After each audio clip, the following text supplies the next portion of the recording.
রাসূল সাল্লাল্লাহু আলাইহি সাল্লাম বলেন, তোমার অসুস্থতার আগেই সুস্থতার মূল্যায়ন করো, আর তোমার জীবিত অবস্থায় তোমার মৃত্যুর জন্য প্রস্তুতি নাও।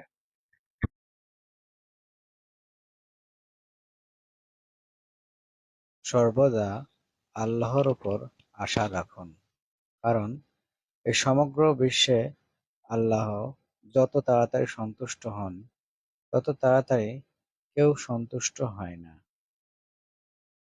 1 মিনিট আগে যারা মারা গেছে তারাও ভাবতেন মৃত্যু অনেক দূরে। কুল্লু নাফসিন যায়িকাতুল মাউত, প্রত্যেক বস্তুর মৃত্যু আছে। মানুষের মনে এমনভাবে নিজের জন্য জায়গা করে নাও যেন তুমি মরে গেলে তোমার জন্য তারা দোয়া করে, আর বেঁচে থাকে তোমাকে ভালোবাসে। হে আমার রব, আমি তো আপনাকে ডেকে কখনো নিরাশ হইনি।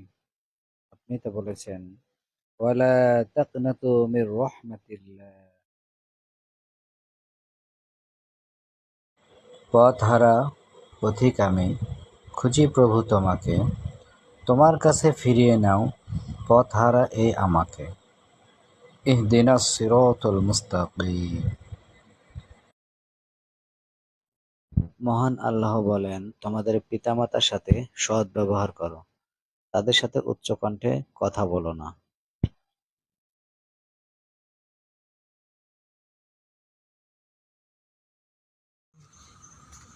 তোমরা দাঁড়িয়ে নামাজ পড়ো, সক্ষম না হলে বসে নামাজ পড়ো, এতেও সক্ষম না হলে শুয়ে নামাজ পড়ো। সহিহ বুখারী। সুবহানাল্লাহ, আলহামদুলিল্লাহ, লা ইলাহা ইল্লাল্লাহ, আল্লাহু আকবার, লা হাওলা ওয়ালা কুওয়াতা ইল্লা বিল্লাহ।